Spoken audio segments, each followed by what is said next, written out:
প্রিয় দর্শক, খবরের কাগজের আজকের আয়োজনে আপনাদের সাথে আছি আমি শাইনি আলম চৌধুরী। চলুন দেখে আসি খবরের কাগজের আজকের আয়োজনে আপনাদের জন্য কি কি থাকছে। চাপ সামলানোর বাজেট। জিডিপির প্রবৃদ্ধির লক্ষ্য 5.5%, ব্যয় 7,90,000 কোটি টাকা, আয় 5,64,000 কোটি টাকা, ঘাটতি 2,26,000 কোটি টাকা। তরুণদের জন্য বরাদ্দ 100 কোটি টাকা, ইন্টারনেট সেবা সহজ হবে। অর্থনীতিতে চলছে নানা সংকট, সবচেয়ে বড় সংকট মুদ্রাস্ফীতির চাপ। নতুন বাজেট নিয়ে দেশের জনগণের প্রত্যাশা ছিল মুদ্রাস্ফীতি নিয়ন্ত্রণে সুনির্দিষ্ট পদক্ষেপ নেবেন অর্থ উপদেষ্টা ডক্টর সালেউদ্দিন আহমেদ।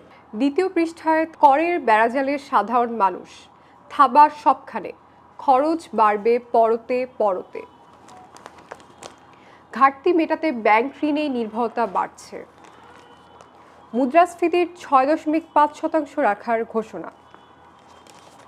যেসব পণ্যের দাম বাড়তে বা কমতে পারে, যেসব পণ্যের মোবাইল সেট, এসি, বাড়ি তৈরির রড, প্লাস্টিক পণ্য, রেফ্রিজারেটর ও ফ্রিজার, ব্যাটারি চালিত রিক্সা, সিমেন্ট শিট, এলইডি বাতি, কটন সুতা, rice cooker, lift, Blender, cigarette, helicopter. পুঁজিবাজারে 4 সুবিধার প্রস্তাব। জিডিপির তুলনায় বরাদ্দ নিম্নমুখী। বরাদ্দ কমেছে, বেড়েছে ভাতা। বাজেটে বিনিয়োগ চাঙ্গা করার মতো কিছুই নেই। ব্যবসায়ী নেতাদের প্রতিক্রিয়া। বাজেট প্রতিক্রিয়ায় আবু আহমেদ। দুদকের বরাদ্দ বাড়ছে না, দুর্নীতি বিরোধী সামাজিক আন্দোলনকে প্রাতিষ্ঠানিক রূপ দেওয়ার পরিকল্পনা। নির্বাচন কমিশন পাচ্ছে 2,956 কোটি টাকা। ফ্ল্যাট কিনে টাকা সাদা করা যাবে। রেলে বরাদ্দ কমেছে 6,128 কোটি টাকা। নেই মেগা প্রকল্প, এডিপির আকার 2,30,000 কোটি। পিপিপির তহবিলে 5,040 কোটি টাকা বরাদ্দের প্রস্তাব। বিদ্যুতের দাম বাড়ানোর প্রস্তাব নেই। সিগারেট, জর্দা ও গুলের কর হার অপরিবর্তিত। বিদ্যুৎ উৎপাদন ব্যয় কমানো হবে 10%। অনলাইনে পণ্য বিক্রিতে ভ্যাট 15%।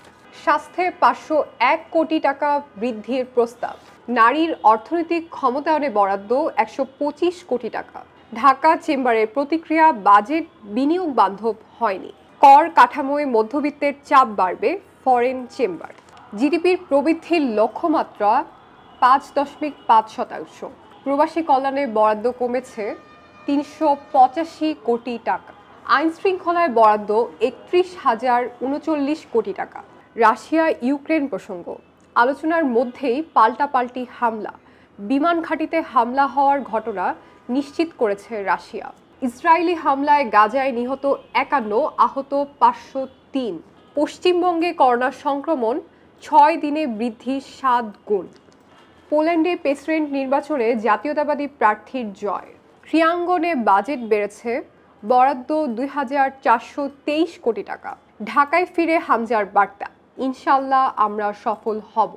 নারী ফুটবল, জর্ডানের বিপক্ষে জয় চায় বাংলাদেশ। তবুও আশাবাদী সিমন্স, দুঃখ প্রকাশ লিটনের। ওয়ানডেতে ম্যাক্সওয়েলের প্লেন থামল, মোহামেডানের আবেদন খারিজ। বর্ষসেরা কোচ ফ্লিক।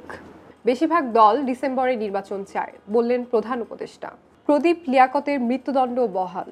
করমুক্ত আয়সীমা বাড়েনি, যুক্ত হয়েছে জুলাই যোদ্ধা। ঐক্যমতের সুযোগ যেন হারিয়ে না ফেলি, দ্বিতীয় দফা সংলাপে ডক্টর ইউনূস। প্রস্তাবিত বাজেটের মৌলিক জায়গায় গলদ রয়ে গেছে। সুদ পরিশোধে চাপ বাড়বে, বরাদ্দ 1,22,000 কোটি টাকা। এখনও আছে স্বজন হারানোর ব্যথা। নিমতলী ট্র্যাজেডির 15 বছর। 110 পণ্যের আমদানি শুল্ক প্রত্যাহার। প্রিয় দর্শক, এই ছিল আজকের খবরের কাগজের আয়োজন। আবারও দেখার জন্য আমন্ত্রণ জানাচ্ছি। খবরের কাগজ, নিখাত, নির্ভীক, নিরপেক্ষ।